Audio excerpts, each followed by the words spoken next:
咱继续来关心花莲的地动。这届花莲大地动了后，对昨开始已经在拆第3栋的建筑物。这是伫花莲市北边溪6号，县府是打算要用3天至5天的时间来解拆掉。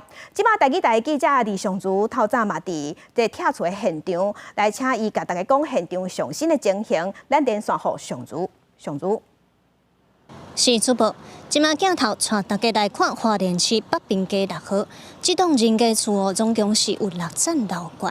伫这届花莲大地震当中呢，伊顶下卡的条后是规个互地震摇甲强被试载袂掉，所以变做规楼互县府甲打红单。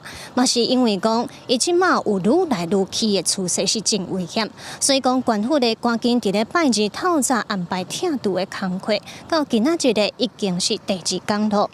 工班是透暝无向困，直直咧拆。今仔日会当看到这楼尾顶的所在，已经是拆甲差不多啊。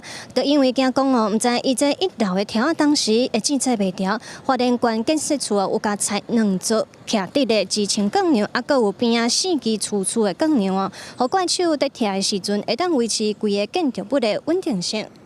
也若讲，这栋人家厝咧，原本的住户差不多是有10户30多人。县府伫咧拆进前嘛有开放机密入去内底，甲因的物件摕出来，也毋过早袂走的拢是回忆。